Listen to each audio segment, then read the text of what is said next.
ngapain kamu di sini wanita jelek?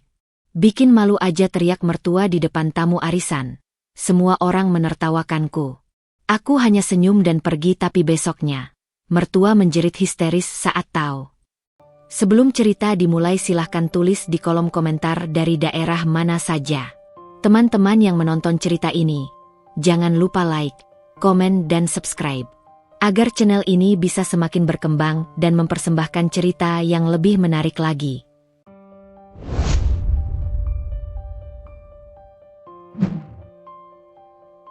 Aku selalu percaya, hidup yang paling aman adalah hidup yang tidak terlalu terlihat. Pagi itu, seperti biasa, aku bangun sebelum matahari benar-benar tinggi. Dapur masih sepi, lantai dingin menyentuh telapak kaki, dan suara ketel yang mulai mendesis adalah satu-satunya hal yang terasa punya aku. Tanganku bergerak hafal, menanak nasi, menyiapkan lauk sederhana, menyeduh teh manis untuk Wiko. Kalau orang-orang di sekitar rumah ini melihatku, mereka hanya akan menyebutku Utami, istri Wiko, ibu rumah tangga biasa, tidak mencolok, tidak punya pencapaian yang layak dibicarakan saat arisan. Dan aku sengaja membiarkan itu. Di kamar, Wiko bergerak pelan dari sisi ranjang. Rambutnya sedikit berantakan, kaosnya sudah siap, dan ada aroma oli yang seolah melekat permanen di kulitnya. Bukan karena ia kotor, tapi karena pekerjaannya memang dekat dengan mesin. Masih kepikiran kemarin? Tanyanya, suaranya rendah. Aku menggeleng pelan sambil merapikan kerah bajunya. Enggak, kamu sarapan dulu. Padahal aku tahu, yang ia maksud bukan kemarin soal pekerjaan, tapi kemarin-kemarin yang bentuknya selalu sama, ibunya, Bu Mayang. Wiko menatapku sejenak, seolah menimbang sesuatu yang tidak jadi ia ucapkan. Lalu ia mengangguk, duduk di meja makan, menyuap nasi tanpa banyak kata. Kami sudah menikah cukup lama untuk memahami satu hal. Ada topik yang kalau dibuka, akan mengundang badai. Dan Bu Mayang selalu jadi pusat badai itu. Teleponku bergetar di atas meja. Bukan panggilan masuk, tapi notifikasi yang tidak mungkin salah. Pesan dari tim. Bu Utami, untuk revisi gaun klien A, kainnya sudah datang. Sketsa final menunggu approval ibu. Aku menutup layar cepat. Refleks. Bukan karena Wiko tidak boleh tahu. Justru Wiko adalah satu-satunya orang yang tahu. Tapi karena kebiasaan menyembunyikan hidupku yang lain sudah seperti napas. Wiko menaruh sendoknya, menatapku dengan mata yang mengerti. Nanti aku pulang agak sore. Ada audit stok di bengkel. Aku mengangguk. Bengkel itu besar, ramai, dan terlihat seperti bengkel biasa. Orang kampung menyebutnya bengkel milik bos besar yang jarang terlihat. Wiko bekerja di sana seperti karyawan yang rajin, disegani, dan dipercaya. Yang tidak mereka tahu, bengkel itu milikku. Bukan karena aku ingin menipu, tapi karena aku pernah belajar dari pengalaman pahit. Ketika orang tahu kamu punya sesuatu, mereka ingin ikut punya, dengan cara yang tidak selalu baik. Termasuk keluarga. Wiko bangkit, mencium keningku. Jangan lupa, hari ini arisan di rumah ibu. Kata, arisan, membuat udara di sekelilingku seolah mengeras. Jam berapa? Tanyaku, walau aku sudah bisa menebak jawabannya. Siang. Ibu bilang, kamu harus datang. Aku menahan napas. Ibu bilang begitu.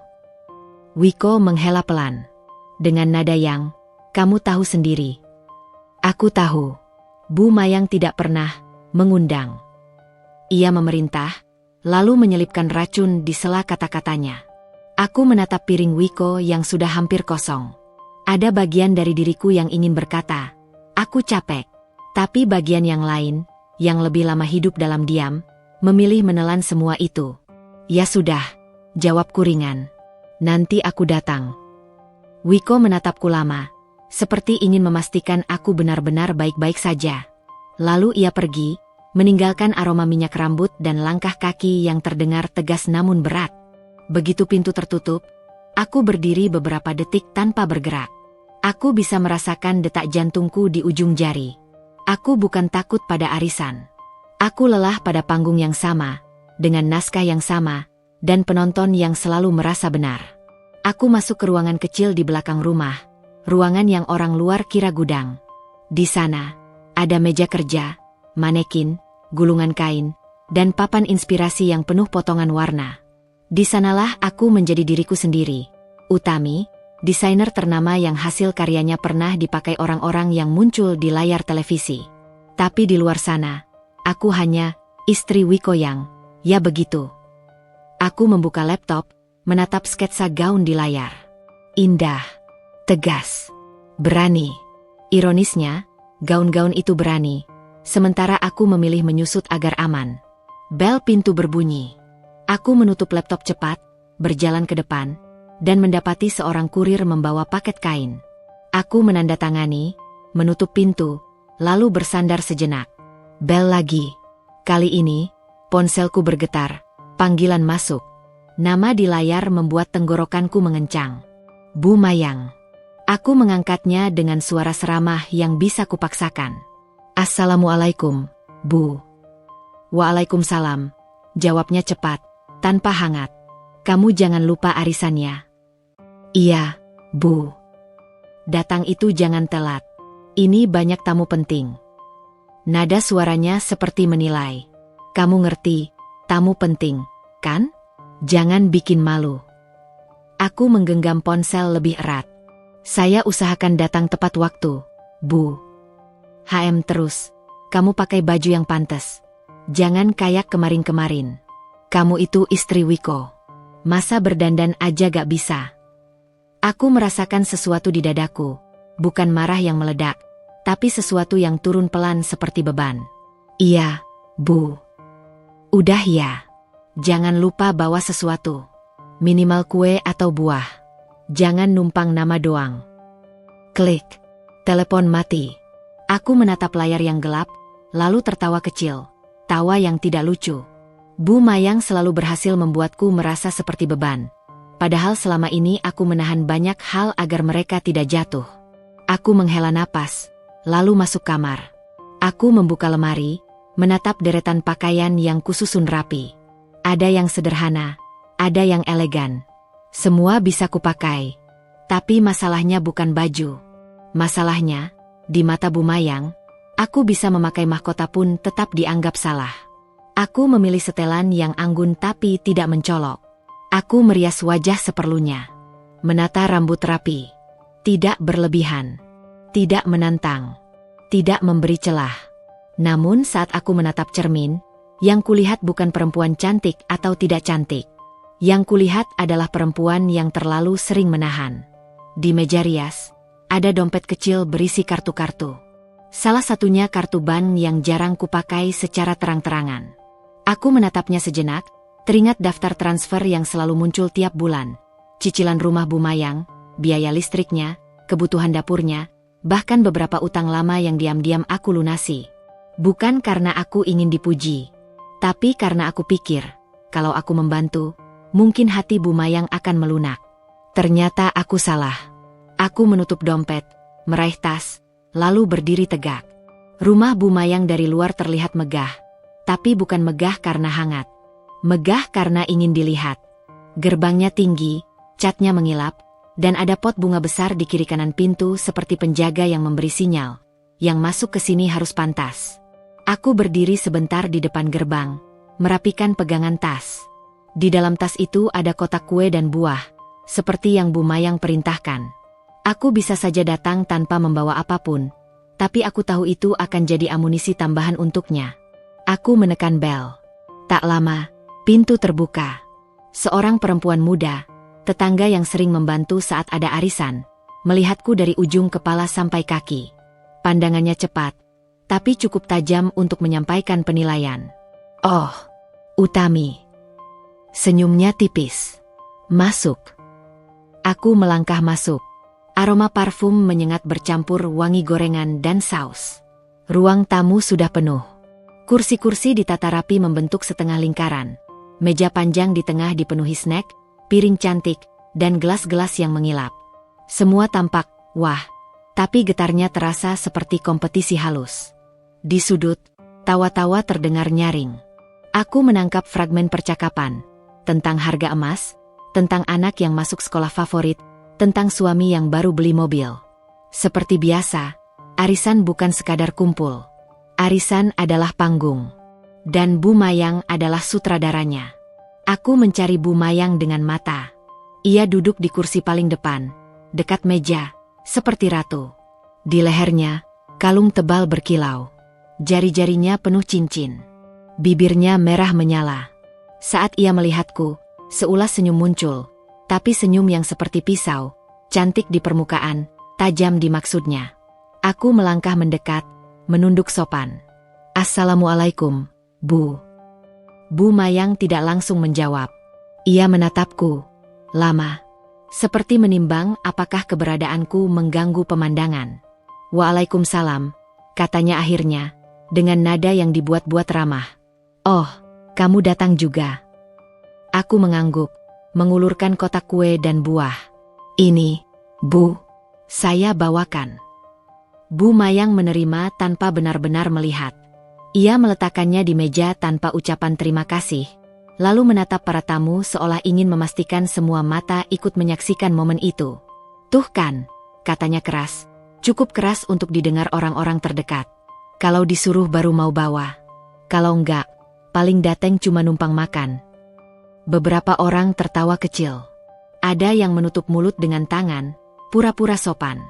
Ada yang menatapku sebentar lalu mengalihkan pandangan, seperti tidak mau terlihat ikut menikmati tapi tetap ingin tahu.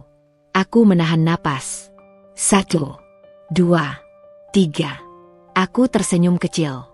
"Semoga cocok ya, Bu."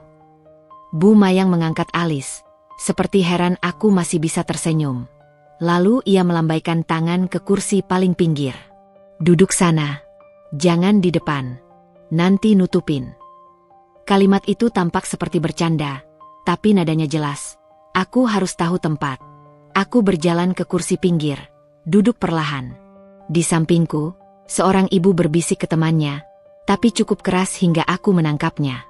Ini ya menantunya Bu Mayang yang katanya, "Ya gitu deh." Temannya tertawa pelan. "Iya, Wiko itu kan bagus, ya. Kok dapatnya?" Kalimatnya menggantung, tapi maknanya lengkap. Aku menatap lurus ke depan, seolah tidak mendengar. Rasanya seperti duduk di tengah ruangan yang penuh lampu sorot, tapi semua sorot itu bukan untuk mengagumi, melainkan untuk menilai. Acara dimulai. Bu Mayang mengambil mikrofon kecil, gaya sekali, seperti pembawa acara. Ia menyebut nama-nama, memuji yang pakai baju mahal, yang baru potong rambut di salon, yang bawa hidangan, keren. "Ini Bu Rina, Masya Allah, tasnya baru ya? Branded banget." Tawa. "Bu Siska, aku suka sepatunya, kelihatan mahal." Tawa lagi. Lalu, seperti sudah disiapkan, Bu Mayang memutar badan sedikit menghadap arahku. Kalau yang ini, Bu Mayang berhenti, membuat jeda dramatis. "Yang ini ya, menantuku." Beberapa kepala menoleh. Beberapa mata langsung menilai, mencari apa yang lucu. Aku mengangguk sopan, tersenyum. Bu Mayang menyeringai, "Utami." Beberapa orang mengangguk sekenanya. Ada yang hanya menggumam. Lalu Bu Mayang melanjutkan, suaranya lebih keras, lebih tajam. "Dia ini, kalau dibilang cantik, ya, enggak juga." Ia terkekeh, seperti kalimatnya sangat menghibur. "Tapi ya sudahlah, namanya juga rezeki anakku." Tawa meledak. Kali ini bukan tawa kecil. Tawa yang dibiarkan lepas karena ada izin dari tuan rumah. Ada yang menepuk paha, ada yang menoleh ke temannya sambil cekikikan. Ada yang bahkan menatapku langsung seolah menunggu reaksiku. Dadaku terasa panas, bukan karena marah yang menggebu, tapi karena sesuatu yang menekan dari dalam. Aku menelan ludah. Aku bisa membalas. Aku bisa berdiri, mengatakan bahwa aku punya dunia yang tidak mereka pahami. Aku bisa menjatuhkan Bu Mayang dengan satu kalimat yang benar. Tapi aku tahu, Bu Mayang tidak butuh kebenaran. Ia butuh panggung. Dan kalau aku melawan, aku memberi dia pertunjukan yang lebih besar. Aku memilih diam. Bu Mayang belum selesai. Ia berdiri, berjalan pelan ke arahku. Sepatu haknya berdetak seperti penghitung waktu menuju penghinaan berikutnya. "Ngapain kamu di sini? Wanita jelek bikin malu aja," teriaknya tiba-tiba. Suara itu memantul di dinding, memotong semua percakapan. Seketika, ruangan sunyi sepersekian detik, lalu meledak lagi dengan tawa yang lebih keras. Seperti ada yang baru saja melempar lelucon paling berani. Beberapa orang menutup mulut, tapi pundaknya tetap berguncang. Ada yang menatapku dengan mata berbinar, bukan karena kasihan, tapi karena penasaran. Apakah aku akan menangis? Aku merasakan telapak tanganku dingin. Aku mengeratkan jari pada pegangan tas, menahan tubuh agar tidak gemetar. Dalam kepalaku, suara Wiko muncul. Jangan kamu serap semua sendiri, Mi. Tapi Wiko tidak ada di sini. Yang ada hanya aku, dan tawa yang mengelilingi. Aku berdiri pelan. Bu Mayang menatapku dengan puas, seolah mengira aku akan runtuh. Ia mendekat sedikit, berbisik tapi tetap terdengar oleh beberapa orang di dekatnya. Makanya, kalau mau datang tuh dandan. Kamu itu bikin keluarga kita kelihatan murahan. Aku menatap Bu Mayang. Untuk pertama kalinya hari itu, aku tidak menunduk. Aku tersenyum. Senyum yang bukan untuk menyenangkan. Senyum yang seperti pagar. Rapi, tenang, tapi tidak bisa ditembus. Terima kasih ya, Bu, kataku pelan, suara stabil. Saya pamit dulu. Bu Mayang mengerutkan kening, seolah bingung. Ia mungkin berharap aku memohon, atau menangis, atau melawan dengan emosi. Tapi aku memilih sesuatu yang lebih menyakitkan bagi orang seperti dia. Aku tidak memberi panggung. Aku menoleh kepada para tamu, membungkuk ringan. Maaf mengganggu. Selamat melanjutkan. Lalu aku melangkah keluar. Di belakangku, tawa masih terdengar.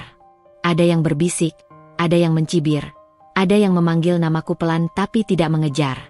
Aku berjalan melewati halaman, melewati pot bunga besar, melewati gerbang tinggi. Begitu sampai di luar, udara terasa berbeda.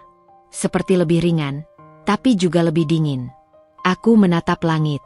Mataku panas, tapi aku tidak menangis. Aku tidak mau memberi dunia kepuasan itu. Aku mengeluarkan ponsel dari tas. Ada pesan dari Wiko. Mi, kamu sudah berangkat? Hati-hati ya. Jari-jariku berhenti di atas layar. Aku ingin mengetik semuanya. Tapi aku tahu, kalau aku menulis sekarang, emosiku akan tumpah. Aku hanya membalas singkat. Sudah. Aku pulang dulu. Nanti kita bicara. Aku memasukkan ponsel lagi. Langkahku menuju rumah terasa panjang. Tapi hatiku justru mulai jernih. Hari ini mereka menertawakanku. Aku pergi dengan senyum. Aku tiba di rumah saat senja masih menggantung. Langit seperti kain kusam yang belum sempat dicuci. Pintu kubuka pelan. Seolah rumah ini bisa terganggu oleh napas yang terlalu keras. Begitu menutup pintu, aku baru sadar pundakku pegal. Bukan karena tas, tapi karena menahan diri terlalu lama. Aku menaruh tas di sofa, lalu duduk tanpa menyalakan lampu. Sunyi merambat ke segala sudut, menempel di dinding, menempel di kulit. Di kepala, suara tawa itu masih memantul-mantul. Bukan suara satu orang, tapi banyak. Tawa yang berlapis-lapis. Tawa yang seolah bilang, kamu pantas dipermalukan. Aku mengusap wajah, menahan rasa panas di mata. Aku tidak menangis, bukan karena aku kuat, tapi karena menangis terasa seperti memberi izin pada penghinaan itu untuk tinggal lebih lama. Ponselku bergetar. Nama Wiko muncul. Aku mengangkatnya. Mi? Suara Wiko terdengar pelan, seperti menahan napas. Kamu di rumah? Iya. Kamu pulang cepat? Iya. Ada jeda. Aku bisa membayangkan Wiko sedang berdiri di sudut bengkel, di antara suara mesin dan obrolan karyawan, berusaha bicara tanpa terlihat rapuh. Ibu, Wiko memulai, lalu berhenti. Aku menutup mata. Aku nggak mau bahas lewat telepon. Nanti aku pulang. Iya. Telepon mati. Aku menaruh ponsel di pangkuan, menatap gelap di ruang tamu, lalu berdiri menuju dapur. Kegiatan kecil kadang jadi pelampung. Aku menanak nasi, mencuci piring yang sebenarnya tidak banyak, menyapu lantai yang sudah bersih. Tapi semakin aku bergerak, semakin jelas rasanya ada sesuatu yang pecah di dalam diri. Bukan harga diri. Harga diri bisa dipoles. Yang pecah adalah keyakinanku bahwa diam dan baik akan membuat Bu Mayang berhenti. Ternyata diam hanya membuat orang seperti Bu Mayang semakin berani. Jam hampir 8 ketika pintu dibuka. Wiko masuk dengan langkah cepat. Wajahnya terlihat letih, tapi sorot matanya tegang. Ia menutup pintu, lalu langsung menghampiriku di dapur. "Mi." Aku menatapnya. "Kamu sudah tahu?"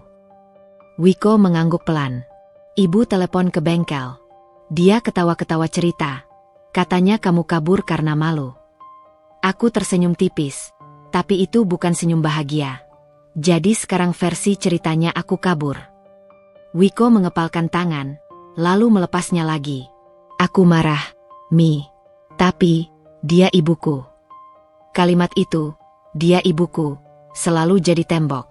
Aku menaruh sendok di meja perlahan. "Aku nggak minta kamu membenci ibumu." Wiko menatapku, menunggu. "Aku cuma minta kamu sadar. Aku istrimu." Wiko menelan ludah, lalu duduk lemas di kursi. Aku bingung. Kalau aku lawan, dia akan bilang aku durhaka. Kalau aku diam, aku mengkhianati kamu. Aku menatap Wiko lama. Ada simpati, ada cinta, tapi ada juga rasa lelah. Aku tidak menikah untuk jadi korban dari konflik yang tidak pernah selesai. Aku pulang bukan karena malu, kataku pelan. Aku pulang karena aku nggak mau jadi badut. Wiko menunduk. Aku seharusnya ada di sana. Aku mengangguk. Iya. Kalimat itu tajam, tapi jujur. Kami diam beberapa detik. Lalu aku berjalan ke ruang kecil di belakang. Ruang yang orang luar kira gudang. Mengambil map coklat berisi beberapa dokumen dan buku catatan transaksi. Wiko mengikuti, raut wajahnya berubah penasaran sekaligus cemas. Aku duduk di kursi kerja. Lampu meja kunyalakan. Cahaya kecil itu membuat ruangan terasa seperti pengadilan sunyi. "Aku mau kamu lihat ini," kataku. Wiko duduk di seberangku. Aku membuka buku catatan. Daftar transfer bulanan, bukti pembayaran, cicilan, tagihan listrik, biaya kesehatan, belanja rutin. Nama penerima yang paling sering muncul, Bu Mayang. Wiko menatap halaman itu seperti melihat sesuatu yang selama ini ada tapi tidak benar-benar ia pahami. "Ini, semua dari kamu?" Suara Wiko serak. Aku mengangguk. "Sudah lama." "Kenapa kamu nggak bilang ke ibu?" Aku tertawa kecil, getir. "Kamu pikir kalau dia tahu, dia akan berubah jadi baik?" Wiko terdiam. Aku melanjutkan, suaraku tetap tenang. "Dia akan jadi lebih kejam. Dia akan merasa punya hak." Wiko mengusap wajah. "Ya Allah." Aku menutup buku catatan, lalu menatap Wiko tajam. "Wiko, aku bantu bukan karena aku takut. Aku bantu karena aku mau rumah tangga kita nggak ribut soal uang. Aku mau kamu kerja dengan tenang. Aku mau kamu nggak terjepit antara aku dan ibumu." Wiko menatapku, mata berkaca-kaca. "Mi, maaf." Aku mengangguk pelan. Aku capek minta maaf terus ke orang yang gak pernah merasa salah. Wiko menelan ludah. "Terus, kamu mau gimana?" Pertanyaan itu terdengar sederhana, tapi sebenarnya seperti pintu yang bisa mengarah ke banyak jurang. Aku menarik napas panjang. "Mulai besok, aku berhenti." Wiko membeku. "Berhenti? Apa?" "Berhenti membiayai." Wiko berdiri setengah, panik. "Mi, tapi, kalau kamu berhenti, ibu gimana? Rumahnya cicilan." Aku mengangkat tangan, menghentikannya. Selama ini dia punya mulut buat menghina, tapi nggak punya mulut buat bilang terima kasih. Selama ini dia bisa berdiri di depan orang-orang, menertawakanku, sambil duduk di rumah yang cicilannya aku bayar. Wiko terdiam, napasnya berat. Aku membuka laci, mengeluarkan kartu ban yang jarang kugunakan terang-terangan. Ini rekening yang biasa aku pakai untuk kebutuhan mereka. Aku yang transfer. Aku yang atur. Wiko menatap kartu itu seperti benda asing. "Aku nggak akan mengganggu kebutuhan rumah kita," lanjutku. Aku cuma menarik tali yang selama ini membuat mereka nyaman. Wiko duduk kembali, wajahnya pucat. "Ibu akan ngamuk." Aku menatapnya tanpa gentar. Biarkan. Suara itu keluar lebih dingin dari yang aku kira. Tapi rasanya benar. Ada hal-hal yang harus berhenti agar seseorang belajar. Wiko mengusap rambutnya. Mi, aku takut kamu jadi sasaran lagi. Aku tersenyum tipis. Aku sudah jadi sasaran. Kok? Bedanya, selama ini aku menutup mata. Wiko diam. Lama sekali. Lalu ia berkata pelan. Aku, selama ini memang lemah. Aku tidak menjawab dengan memarahi. Aku hanya menatap Wiko, seolah memberinya kesempatan untuk memilih. Aku akan bicara sama ibu, kata Wiko akhirnya. Suara gemetar tapi ada tekad. Kalau dia tanya, aku akan bilang, kita harus hormat sama kamu. Kata, hormat, itu membuat dadaku sesak. Betapa hal yang seharusnya dasar malah terdengar seperti hadiah. Aku mengangguk pelan. Aku nggak minta dia cinta sama aku. Aku cuma minta dia berhenti menginjak. Malam itu, setelah Wiko mandi dan makan sedikit, ponselnya bergetar keras. Wiko menatap layar. Ibu. Aku mengangguk ke arah ponsel. Angkat. Wiko mengangkat, menyalakan speaker. Suara Bu Mayang langsung meledak, tanpa salam. Wiko, kamu tahu nggak menantu kamu itu bikin malu? Teriaknya. Di depan tamu, dia malah pergi. Semua orang jadi ngomongin kita. Wiko menelan ludah. Bu, Utami pulang karena ibu yang teriak begitu. Lah memang, dia itu nggak tahu diri. Dateng ke arisan kayak orang nggak niat. Terus pas aku tegur, malah sok. Aku menatap Wiko, memberi isyarat agar ia tidak larut. Wiko menarik napas. Bu, Utami itu istriku. Ya terus. Bu Mayang mendengus. Kamu jangan dibodohin sama dia. Aku itu ibumu. Wiko memejamkan mata, lalu berkata pelan tapi tegas. Justru karena ibu-ibuku, ibu seharusnya nggak mempermalukan istriku. Hening sepersekian detik. Lalu suara Bu Mayang berubah lebih dingin. Kamu sekarang belain dia? Kamu lupa siapa yang melahirkan kamu? Aku melihat wajah Wiko menegang. Kalimat itu selalu jadi senjata Bu Mayang. Wiko menggigit bibir. Aku nggak lupa, Bu. Tapi aku juga punya tanggung jawab ke rumah tanggaku. Bu Mayang tertawa sinis. Tanggung jawab? Kamu ini kerja aja cuma di bengkel. Jangan sok ngomong tanggung jawab. Kata, cuma, itu menampar. Dan aku tahu, Bu Mayang sengaja merendahkan Wiko juga, agar Wiko merasa kecil dan kembali tunduk. Aku menatap Wiko. Kali ini, aku bicara. Suaraku tenang. Bu Mayang. Bu Mayang terdiam, seperti tidak menyangka aku ikut. Apa? Suara Bu Mayang tajam. Aku tersenyum. Meski Bu Mayang tidak bisa melihat. Terima kasih sudah menghibur tamu hari ini. Tawa mereka meriah sekali. Kurang ajar. Bu Mayang menjerit. Aku tetap tenang. Saya cuma mau bilang, mulai bulan ini, saya nggak akan kirim uang lagi. Hening. Sunyi menekan seperti batu. Lalu, suara Bu Mayang terdengar pelan. Bukan marah, tapi seperti tidak percaya. Kamu ngomong apa? Aku menatap buku catatan di meja, memastikan keputusan ini bukan emosi sesaat. Saya berhenti. Ulangku. Silakan atur sendiri. Bu Mayang menarik napas keras. Wiko, kamu dengar itu? Ini perempuan ngancem ibu kamu. Wiko menutup mata, lalu berkata dengan suara yang akhirnya benar-benar berdiri. Bu, ini bukan ancaman. Ini batas. Aku memejamkan mata. Kata, batas. Itu terasa seperti pintu yang baru saja dibuka. Bu Mayang mulai bicara cepat.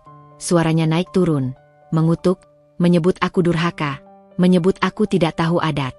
Namun untuk pertama kalinya, semua itu terdengar jauh. Karena keputusan sudah dibuat. Aku tidak membalas dengan teriakan.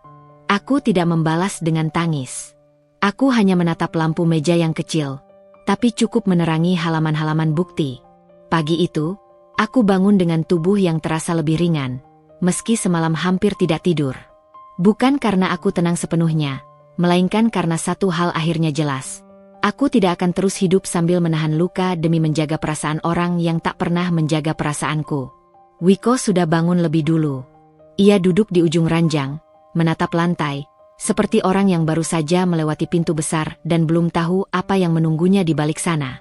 Aku berangkat ke bengkel dulu, katanya pelan. Aku mengangguk. Makan dulu. Wiko menggeleng. Nanti aja. Perasaanku nggak enak.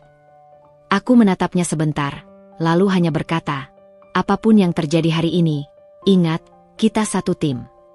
Wiko menatapku, dan untuk pertama kalinya sejak semalam, aku melihat sesuatu yang lebih kuat di matanya. Ia mengangguk pelan, lalu pergi. Begitu pintu tertutup, aku masuk dapur, menyalakan kompor, menyiapkan teh.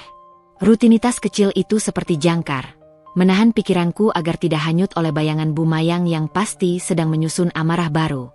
Aku belum sempat meneguk teh ketika ponselku berdering keras, panjang, seolah orang di seberang sana menekan tombol dengan kemarahan.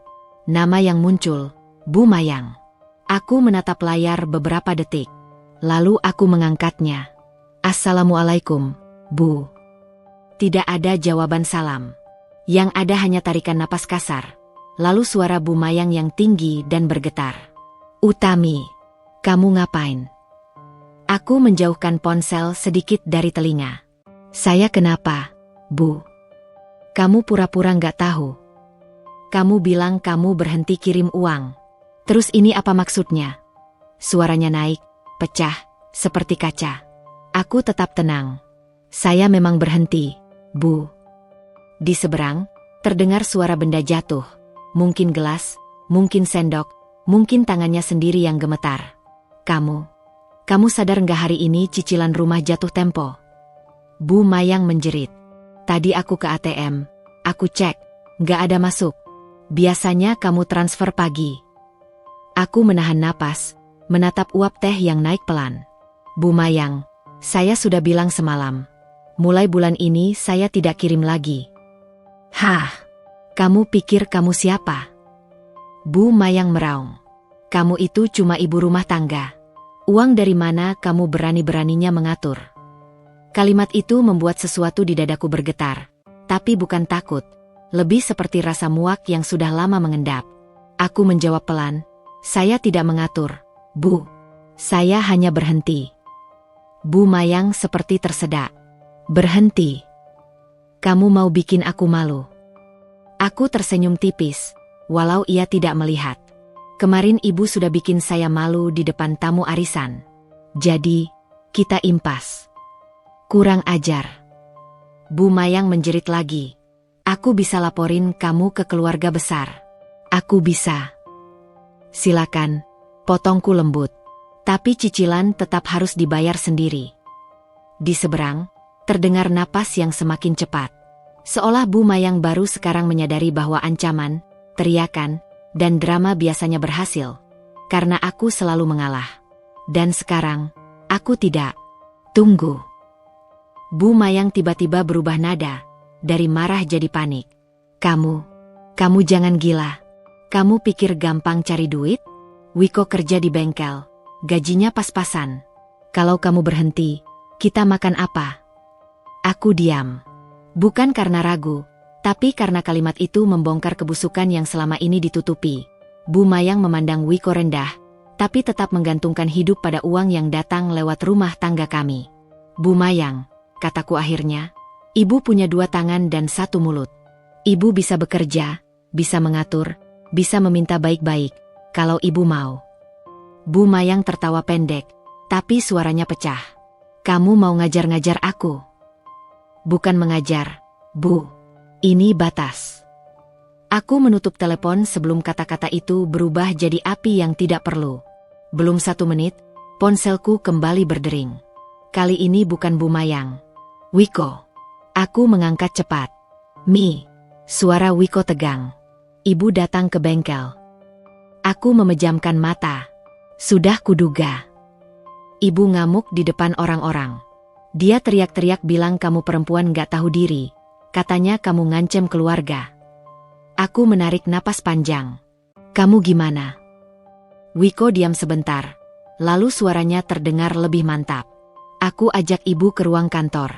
Aku nggak mau orang-orang dengar.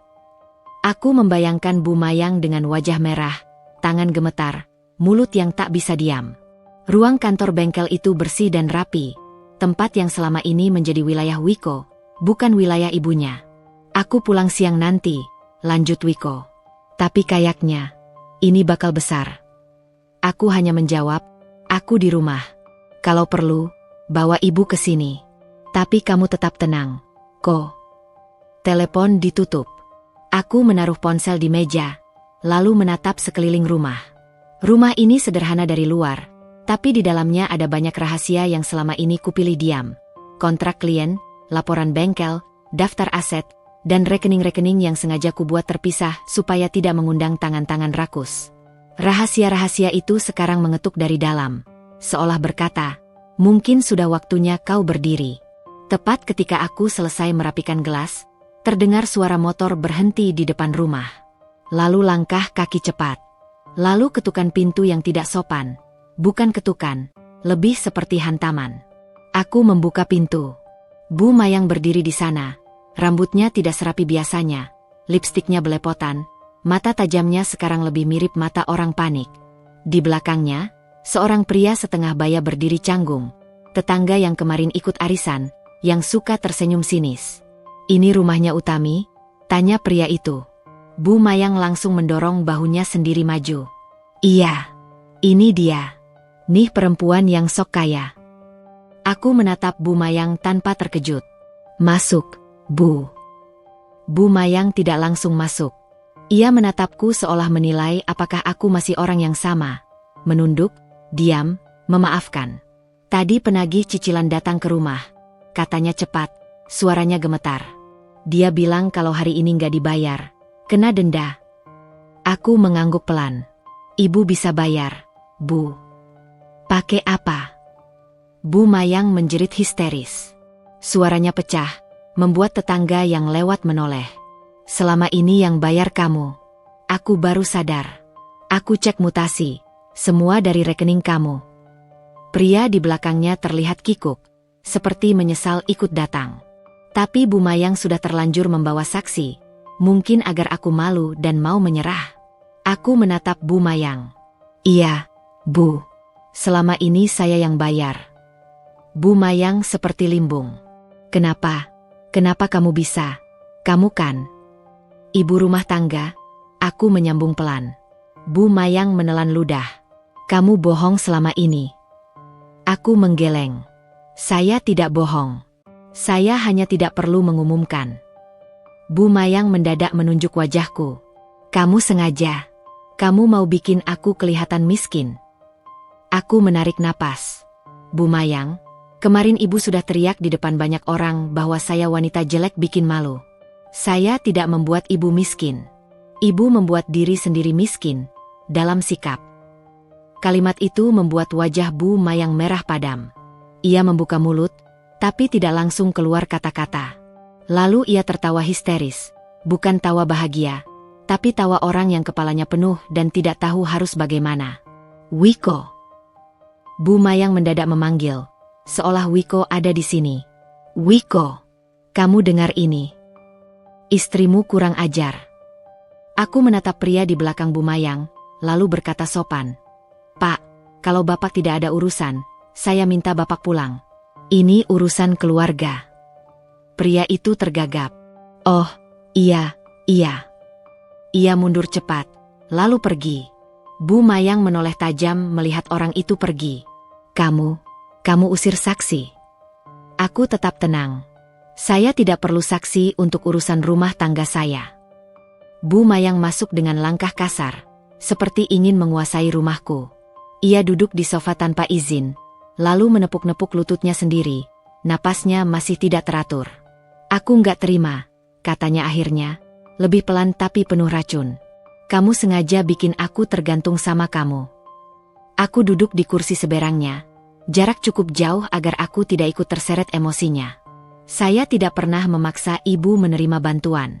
Saya membantu karena saya istri Wiko. Karena saya pikir, keluarga itu saling menjaga. Bu Mayang mengangkat dagu. keluarga itu harus hormat sama orang tua. Aku mengangguk pelan. Betul. Tapi orang tua juga harus menghormati. Bu Mayang terdiam beberapa detik, lalu suaranya naik lagi. Kalau kamu memang punya uang, bayar cicilan itu sekarang. Jangan pelit. Ini rumah aku. Aku menatapnya lama. Itu bukan rumah ibu. Bu Mayang membeku. Apa? Aku berbicara pelan, tapi jelas. Itu rumah yang cicilannya saya bayarkan. Atas nama siapa? Ibu sendiri tahu. Wajah Bu Mayang berubah. Matanya bergerak cepat, seperti mencari pegangan. Pada saat itulah pintu terbuka. Wiko masuk, napasnya berat, wajahnya tegang. Ia menatap Bu Mayang, lalu menatapku. Ibu, kata Wiko, suaranya berat. Cukup. Bu Mayang berdiri cepat, seperti melihat penyelamat. Wiko, lihat istrimu. Dia sengaja bikin aku malu. Dia berhenti kirim uang. Wiko menelan ludah, lalu berkata dengan nada yang untuk pertama kalinya tidak bisa dipatahkan. Ibu tahu nggak kenapa Utami berhenti? Bu Mayang membuka mulut. Karena dia jahat. Wiko menggeleng. Karena ibu yang jahat. Kalimat itu jatuh seperti batu. Bu Mayang menatap Wiko, matanya melebar. Kamu berani ngomong begitu ke ibumu? Wiko menatapnya lelah. Ibu berani teriak ke istriku di depan orang. Jadi, ya, aku berani. Bu Mayang mulai gemetar lagi, lalu tiba-tiba menjerit, jerit panjang, histeris, penuh amarah dan ketakutan yang bercampur. Ia menutup wajahnya dengan tangan, tapi masih bisa bicara di sela-sela napasnya. Kalau kalian gak bayar, aku gimana? Aku bisa diusir. Aku bisa dipermalukan. Aku menatap Wiko, lalu berkata pelan, itu yang ibu takutkan. Dipermalukan. Bu Mayang menatapku tajam. Air mata mulai muncul tapi lebih mirip air mata panik daripada penyesalan. Aku berdiri, berjalan ke ruang belakang, lalu kembali membawa map coklat itu, bukti-bukti yang semalam kutunjukkan pada Wiko. Aku menaruhnya di meja, di depan Bu Mayang. Ini bukti transfer. Ini cicilan. Ini listrik. Ini belanja bulanan. Kataku tenang. Selama ini saya yang biayai. Bu Mayang menatap map itu seperti menatap hantu. Wiko menatap ibunya, lalu berkata pelan, ibu selama ini hidup dari Utami, tapi ibu tetap menghina dia. Sunyi yang berbeda dari sunyi kemarin. Sunyi yang bukan menunggu tawa, melainkan menunggu kenyataan menghantam sepenuhnya. Dan aku tahu, ini baru awal. Karena begitu Bu Mayang benar-benar sadar bukan hanya uang yang ia terima, tapi juga kenyamanan hidupnya yang bergantung pada perempuan yang ia rendahkan. Bu Mayang tidak akan diam. Ia akan menyerang balik dengan cara yang lebih licik. Aku menatap Wiko, lalu kembali menatap Bu Mayang yang napasnya masih naik turun. Bu, kataku pelan, hari ini ibu menjerit karena uang berhenti mengalir. Tapi yang lebih penting, mulai hari ini, penghinaan juga harus berhenti. Bu Mayang menelan ludah, dan aku bisa melihat, di balik marahnya, ada ketakutan yang jauh lebih besar. Takut kehilangan kendali. Bu Mayang masih berdiri di ruang tamuku, napasnya belum stabil, tapi matanya sudah kembali tajam. Jeritannya tadi bukan tanda kalah, itu hanya jeda saat ia tersandung kenyataan.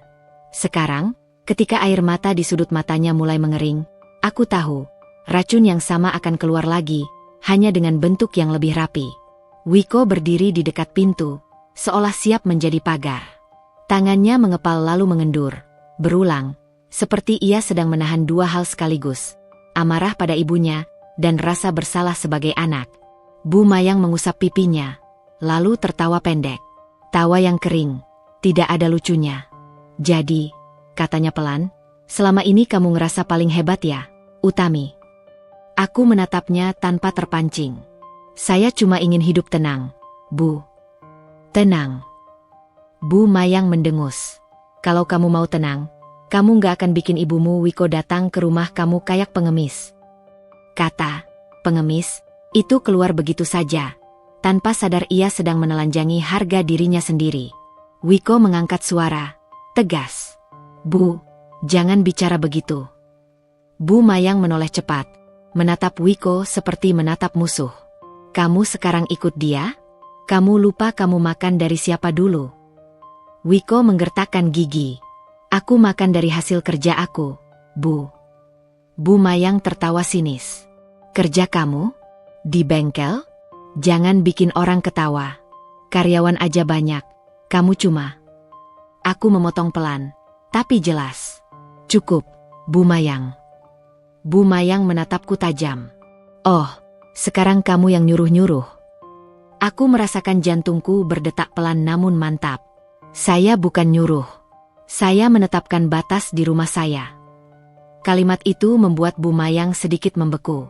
Ia menatap sekeliling ruang tamu, seolah baru sadar ia sedang berada di wilayah yang tidak bisa ia kuasai dengan cara lama. Ia menarik napas, lalu mengubah strategi. Aku bisa melihatnya dari cara ia melunakkan suara. Ya sudah, katanya, nada dibuat sedih. Kalau kamu memang punya uang, ya bantu keluarga. Itu kan kewajiban istri. Kamu ini perempuan, Utami. Tugas perempuan itu ngikut suami. Suami kamu anak aku. Aku tersenyum tipis. Saya mengikuti suami saya.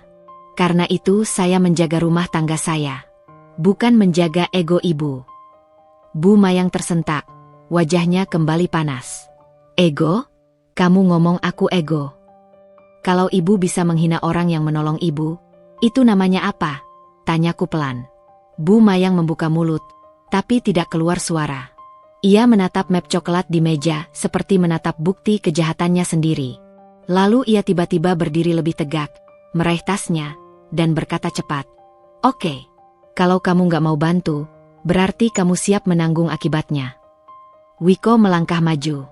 Akibat apa, Bu? Bu Mayang menatap Wiko dengan mata yang kembali pintar. Aku punya mulut. Aku punya tetangga. Aku punya keluarga besar. Aku bisa bikin semua orang tahu sifat istrimu. Aku menarik napas. Jadi ini tahap berikutnya. Fitnah dan permainan sosial. Silakan, kataku ringan. Bu Mayang terkejut. Ia seperti tidak terbiasa melihatku tidak takut. Kamu gak takut? Ia mendesis. Aku menatapnya. Saya sudah dipermalukan di depan arisan. Apalagi yang bisa ibu lakukan? Bu Mayang menelan ludah. Sekejap, aku melihat retakan kecil di keyakinannya. Retakan karena senjata utamanya, rasa malu, tidak lagi menakutiku. Ia melengos, lalu melangkah keluar dengan langkah cepat. Pintu tertutup cukup keras hingga bingkai foto di dinding sedikit bergeser. Rumah menjadi sunyi. Wiko menghembuskan napas panjang, seolah baru keluar dari air. Mi, kamu yakin keputusan kamu ini nggak bahaya? Aku menatapnya. Bahaya itu sudah ada sejak awal. Kok? Bedanya, dulu aku pura-pura nggak lihat. Wiko duduk di sofa, mengusap wajah. Dia pasti akan bales. Aku tahu, jawabku. Dan kita harus siap. Wiko menatapku. Kita. Aku mengangguk. Kita. Karena kalau kamu masih berdiri di tengah, Bu Mayang akan menang. Kalimat itu membuat Wiko diam. Lama. Lalu ia mengangguk pelan, seperti orang yang akhirnya memilih sisi. Aku nggak mau kamu sendirian lagi, katanya. Aku menatapnya, dan untuk pertama kalinya sejak arisan, aku merasa ada sesuatu yang kembali. Rasa aman, meski masih kecil. Namun, ketenangan itu tidak bertahan lama. Siang belum benar-benar lewat ketika ponselku mulai ramai. Notifikasi masuk bertubi-tubi dari grup ibu-ibu kompleks yang selama ini aku hanya membaca tanpa banyak bicara. Aku membuka satu persatu. Ya ampun kasihan Bu Mayang, menantunya nggak punya hati. Dengar-dengar Utami marah besar karena dikritik di arisan. Katanya Utami itu ngancem nggak mau bantu mertua. Padahal mertua kan orang tua. Jari-jariku membeku di layar. Bu Mayang sudah mulai. Wiko berdiri di belakangku, membaca sekilas. Wajahnya menegang. Ini ibu. Aku menutup ponsel pelan. Iya. Aku telepon dia sekarang. Aku menahan tangan Wiko. Jangan. Kalau kamu telepon sekarang, dia akan merasa berhasil memancing. Kita lihat dulu sampai mana dia main. Wiko menatapku bingung, tapi aku sudah mengambil keputusan. Selama ini, Bu Mayang menang karena aku selalu bereaksi. Sekarang, aku akan merespons dengan cara yang benar, bukan dengan emosi, tapi dengan kendali. Aku masuk ruang belakang, membuka laptop, mengecek jadwal kerja. Ada satu klien besar yang menunggu final fitting minggu depan. Ada pesanan kain yang harus dibayar hari ini, dan ada rapat singkat dengan manajer bengkel besok pagi. Aku menatap layar, lalu berkata pada diri sendiri, kalau aku goyah, semuanya ikut goyah. Sore itu, telepon masuk lagi. Kali ini nomor asing. Aku mengangkat. Assalamualaikum, ini benar rumahnya Utami? Suara perempuan, terdengar seperti orang yang sudah biasa mengurus gosip. Benar. Dengan siapa? Saya, saudara dari Bu Mayang. Katanya Bu Mayang sekarang lagi susah karena menantunya nggak mau bantu. Saya mau tanya, benar begitu? Aku menahan napas. Bu Mayang bukan cuma main di grup kompleks. Ia mengirim utusan ke jalur keluarga. Aku menjawab tenang. Bu Mayang tidak susah. Bu Mayang hanya tidak nyaman karena bantuan yang selama ini saya berikan saya hentikan. Loh, kenapa dihentikan? Mertua itu harus dihormati. Aku tersenyum tipis, meski tidak terlihat. Saya menghormati, Bu. Tapi menghormati bukan berarti membiarkan diri dihina. Perempuan itu terdiam sebentar, lalu suaranya berubah sedikit tajam. Kamu ini masih muda, jangan merasa paling benar. Aku memotong pelan. Bu, kalau mau bicara, mari bertemu baik-baik. Jangan lewat telepon seperti ini. Saya tidak ingin cerita yang ibu dengar sepihak. Telepon ditutup tanpa pamit. Aku menatap layar ponsel beberapa detik. Aku tahu, percakapan itu akan dipelintir. Aku akan dibuat jadi perempuan sombong, kaya mendadak, lupa daratan. Bu Mayang sedang menggeser medan perang. Dari rumah tangga ke opini publik. Malamnya, Wiko pulang dengan wajah kusut. Mi, di bengkel juga ada yang ngomong. Aku menoleh. Ngomong apa? Wiko melempar kunci ke meja. Katanya, kamu pemilik bengkel. Aku diam. Wiko menatapku tajam. Siapa yang bilang? Aku tersenyum pahit. Kamu pikir siapa? Wiko mengusap rambut, frustrasi. Ibu, dia datang lagi siang tadi. Dia ngomong ke Pak Mandor. Katanya kalau bukan karena dia, bengkel itu nggak akan ada. Dia bilang. Wiko terdiam, menelan ludah. Dia bilang, kamu cuma numpang nama. Bahwa uang bengkel itu seharusnya jadi hak keluarga. Aku menutup mata pelan. Nah, ini inti sebenarnya. Bukan soal hormat. Bukan soal arisan. Tapi soal rasa kepemilikan. Bu Mayang mencium adanya tambang yang selama ini tersembunyi. Dan sekarang ia ingin menancapkan bendera. Aku membuka mata, menatap Wiko. Ko, dengar aku. Kalau Bu Mayang sudah bicara soal hak keluarga, berarti dia nggak akan berhenti sampai dia dapat bagian. Wiko tampak kaget, tapi lalu matanya berkaca-kaca. Aku nggak mau keluargaku ngerampas kamu. Aku mengangguk pelan. Maka kamu harus berdiri. Bukan sebagai anak Bu Mayang, tapi sebagai suami Utami. Wiko menarik napas, menguatkan diri.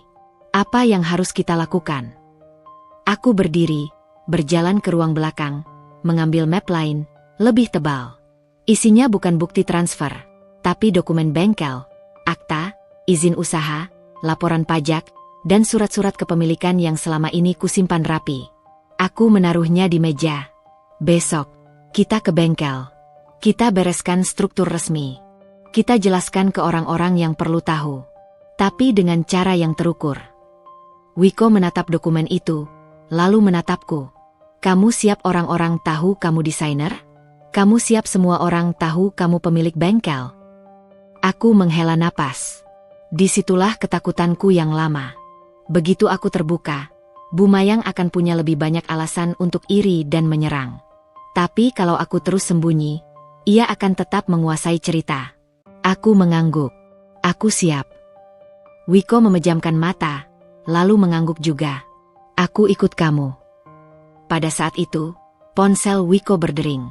Nama yang muncul, Bu Mayang. Wiko menatapku. Ragu. Aku berkata pelan. Angkat. Wiko mengangkat.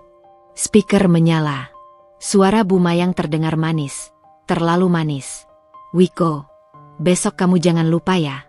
Keluarga besar mau datang ke rumah ibu. Kita ngomong baik-baik soal usaha itu. Wiko menegang. Ngomong apa, Bu? Bu Mayang tertawa kecil. Ya ngatur hak. Masa anak sendiri kerja di bengkel tapi nggak punya apa-apa? Kamu kan darah daging ibu. Kamu berhak. Aku menatap Wiko. Matanya berkedip cepat, antara marah dan terluka. Wiko menelan ludah, lalu berkata tegas. Bu, bengkel itu milik Utami. Hening di seberang. Sunyi yang dingin. Lalu Bu Mayang tertawa. Tawa yang tidak sehat. Wiko, kamu jangan bercanda. Utami itu perempuan. Dia cuma numpang. Wiko menatapku, dan aku bisa melihat. Ini bukan lagi pertarungan kecil. Ini perang. Aku meraih ponsel Wiko, mendekatkan ke bibirku, lalu bicara pelan namun jelas. Bu Mayang, kataku, besok saya datang. Tapi bukan untuk ngatur hak. Saya datang untuk memastikan tidak ada yang lagi menginjak rumah tangga saya. Suara Bu Mayang langsung berubah tajam. Utami, kamu. Aku menutup telepon. Wiko menatapku, napasnya berat. Mi, besok keluarga besar datang. Aku mengangguk pelan. Biarkan. Aku menatap dokumen di meja, lalu menatap Wiko. Besok, semua yang kemarin tertawa akan mulai paham. Dan Bu Mayang akan tahu, kekuasaan yang dia pegang selama ini bukan karena dia kuat, tapi karena aku terlalu baik. Malam itu, aku tidur dengan mata terbuka setengah. Bukan karena takut, tapi karena aku sedang menunggu fajar yang akan mengubah segalanya. Pagi itu, udara terasa lebih tajam dari biasanya. Seperti ada sesuatu yang akan dipotong, dan aku tahu, yang akan dipotong bukan sekadar hubungan, tapi juga kebiasaan lama. Kebiasaan membiarkan orang lain menulis ceritaku. Wiko bangun lebih cepat. Ia tidak banyak bicara, hanya menatap cermin saat merapikan kemeja, lalu menatapku seperti meminta kekuatan tanpa harus mengucapkan. Aku meraih tangannya sebentar. Ko, kamu nggak perlu jadi keras.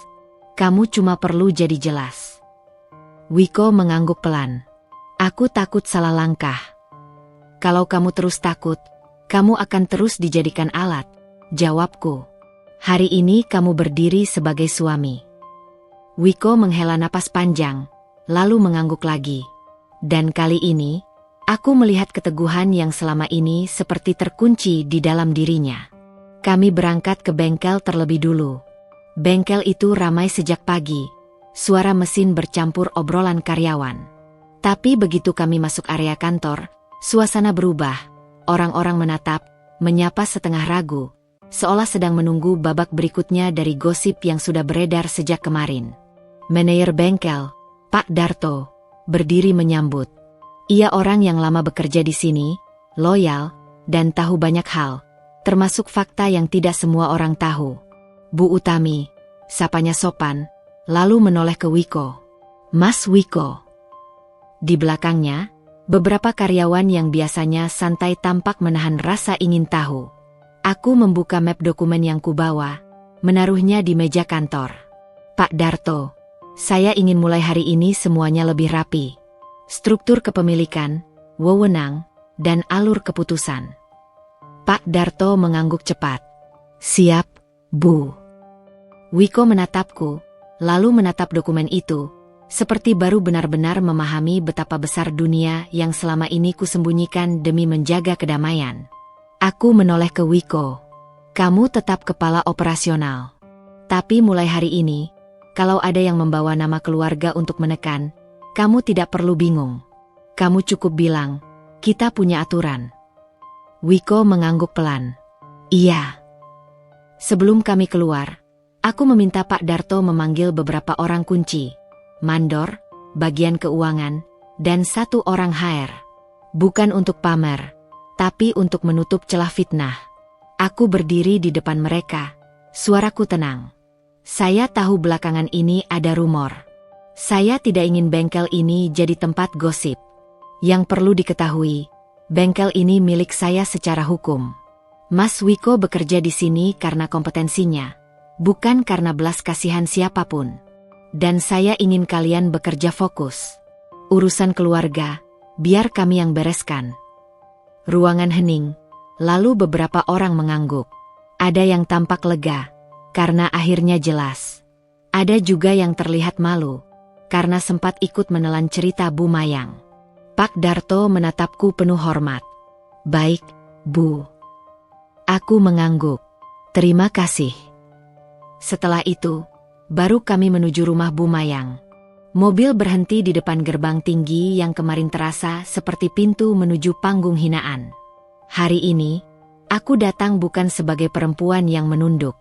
Aku datang sebagai diriku sendiri, tanpa harus berteriak, tanpa perlu memamerkan apapun. Begitu kami masuk, ruang tamu sudah penuh.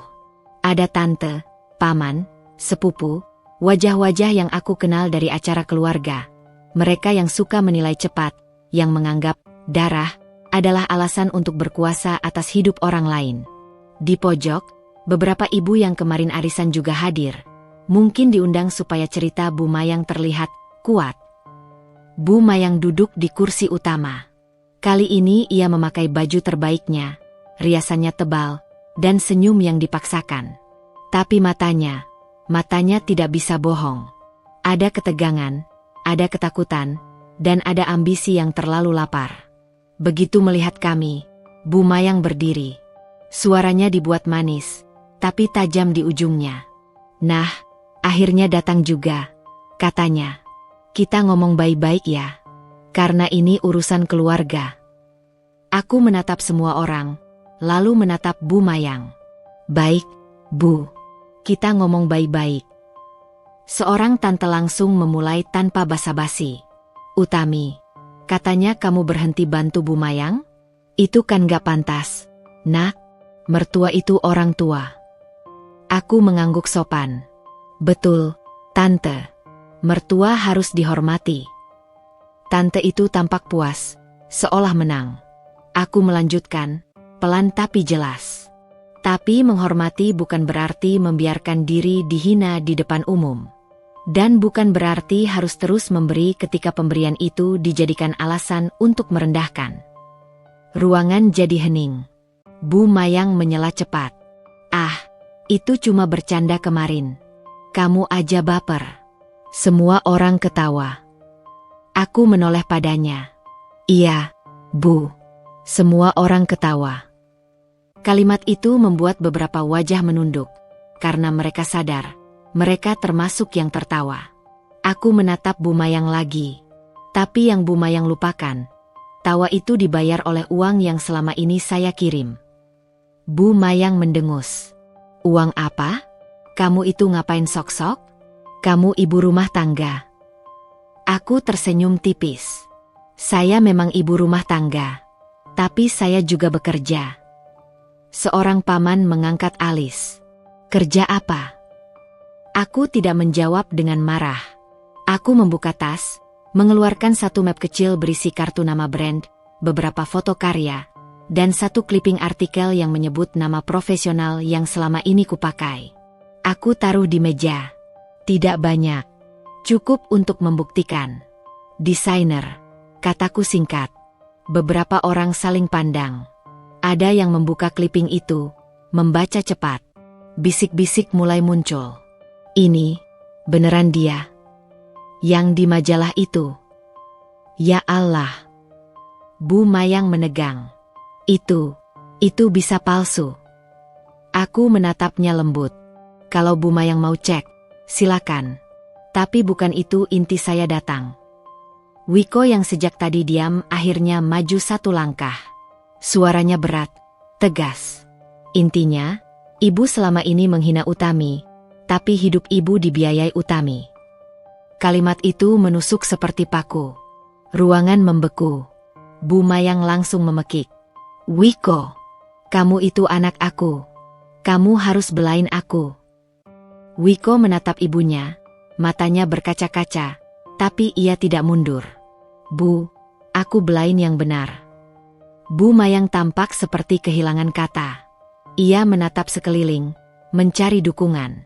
Tapi dukungan itu goyah karena fakta sudah berada di atas meja. Seorang tante yang tadi paling vokal menelan ludah. Bu Mayang, benar Utami yang bayar cicilan. Bu Mayang mencoba tertawa, tapi suaranya sumbang. Ya dia bantu sedikit. Aku membuka map coklat yang lebih tebal, yang berisi bukti transfer. Aku tidak menghamburkan semuanya. Aku pilih beberapa lembar paling jelas. Cicilan rumah, listrik, belanja, dan satu utang lama. Aku taruh pelan. Ini bukan sedikit, Tante. Ruangan kembali sunyi. Kali ini sunyi karena malu. Bu Mayang gemetar. Kamu sengaja mau mempermalukan aku di depan keluarga. Aku menatap Bu Mayang lama. Bu, kemarin ibu mempermalukan saya di depan orang luar. Hari ini saya tidak sedang mempermalukan ibu. Saya sedang menghentikan kebohongan. Bu Mayang menutup mulutnya, napasnya memburu. Lalu ia berkata pelan, hampir seperti bisikan yang patah. Jadi kamu berhenti bantu, benar? Aku mengangguk. Iya, Bu. Terus aku gimana? Suaranya bergetar, bukan lagi marah, tapi takut benar-benar jatuh. Aku menatapnya. Lalu menatap seluruh keluarga. Aku tidak ingin Bu Mayang jatuh, kataku tenang. Aku cuma ingin Bu Mayang berhenti menginjak. Aku berdiri, menatap Bu Mayang langsung. Saya akan bayar cicilan bulan ini. 1 kali. Bu Mayang mendongak cepat, matanya menyala, bukan karena syukur, tapi karena merasa menang. Namun aku mengangkat 1 jari, menahan. 1 kali. Setelah itu, Bu Mayang harus mengatur sendiri. Dan ada syarat. Bu Mayang menelan ludah. Syarat apa? Aku menarik napas. Bu Mayang minta maaf. Di depan orang-orang yang kemarin tertawa. Dan Bu Mayang berhenti menyebar fitnah. Kalau tidak, saya hentikan semuanya. Dan saya tidak akan datang lagi. Wajah Bu Mayang memerah, lalu pucat. Ia menatap sekeliling. Di matanya, jelas sekali, meminta maaf adalah kekalahan yang tak pernah ia bayangkan. Utami, Wiko memanggil pelan, seolah khawatir. Aku menoleh ke Wiko, tersenyum singkat. Ini bukan balas dendam, Ko. Ini batas. Bu Mayang menatapku lama.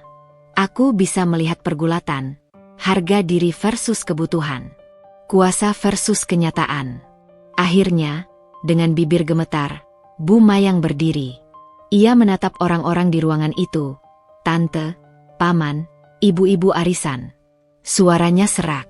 Maaf, katanya pelan. Beberapa orang terkejut. Bu Mayang menutup mata sebentar, lalu mengulang lebih keras, seperti menelan duri. Aku minta maaf. Kemarin aku keterlaluan. Ada bisik-bisik. Ada yang menunduk. Ada yang terlihat tidak nyaman, karena permintaan maaf itu memaksa mereka mengingat tawa mereka sendiri. Aku mengangguk pelan. Terima kasih, Bu. Bu Mayang menatapku tajam. Air mata turun 1-2. Tapi kali ini air matanya bukan senjata. Lebih seperti sisa dari ego yang dipaksa runtuh. Aku melanjutkan, tetap tenang. Dan satu hal lagi. Bengkel itu milik saya. Bukan untuk diperebutkan. Kalau ada yang datang mengatasnamakan keluarga untuk minta bagian, saya akan tempuh jalur hukum. Kata hukum membuat ruangan seperti kehilangan udara. Mereka paham, ini bukan lagi permainan mulut. Wiko berdiri di sampingku, lalu berkata pada semua orang, saya tetap bekerja di bengkel. Tapi saya tidak akan membiarkan siapapun menginjak istri saya lagi. Seorang paman berdehem, menetralkan suasana. Ya sudah, kalau begitu, kita jelas. Satu persatu orang mulai berdiri, berpamitan. Tidak ada yang berani ribut. Tidak ada yang berani menertawakan. Karena hari ini bukan panggung Bu Mayang lagi. Ketika rumah mulai sepi, Bu Mayang duduk lemas. Ia menatapku dengan mata yang masih keras, tapi ada sesuatu yang berubah. Ia tidak lagi melihatku sebagai perempuan kecil yang bisa ia injak tanpa konsekuensi. "Utami," katanya pelan. "Kamu puas sekarang?" Aku menatapnya dengan tenang. "Saya tidak cari puas, Bu. Saya cari damai." Aku berdiri, merapikan map. Saya akan transfer cicilan bulan ini. Tapi setelah itu, Bu Mayang harus hidup dari keputusan Bu Mayang sendiri. Bu Mayang menunduk, tidak menjawab. Di luar, Wiko membuka pintu mobil untukku. Angin pagi menyentuh wajahku, terasa seperti halaman baru. Di perjalanan pulang, Wiko memegang setir lebih kuat dari biasanya. Ia menatap jalan, lalu berkata pelan, "Mi, makasih. Kamu nggak ngehancurin ibu." Aku menoleh. Aku tidak menghancurkan. Aku hanya berhenti jadi pondasi untuk orang yang menginjak pondasinya sendiri. Wiko mengangguk, matanya berkaca-kaca. "Aku janji, mulai hari ini, aku nggak akan diam lagi." Aku tersenyum kecil. Senyum yang kali ini bukan pagar, tapi lega. Saat kami sampai rumah, aku masuk ke ruang belakang, menyalakan lampu meja, membuka laptop. Notifikasi dari tim masuk, tentang gaun, tentang jadwal fitting, tentang klien yang menunggu. Dulu, aku menyembunyikan semua ini karena takut, karena ingin aman. Sekarang, aku memilih terbuka pada satu hal. Aku berhak hidup tanpa direndahkan. Aku menatap cermin kecil di meja kerja. Wajahku sama seperti kemarin. Tidak ada yang berubah secara fisik. Tapi ada yang berubah dalam cara aku berdiri. Dan di luar sana, tawa yang pernah menghinaku sudah tidak punya tempat lagi. Mereka boleh mengingatnya, tapi mereka tidak bisa mengulanginya. Karena martabatku sudah kubayar lunas, bukan dengan uang, tapi dengan keberanian menetapkan batas. Dan aku tidak akan mengangsur harga diriku lagi. Selesai.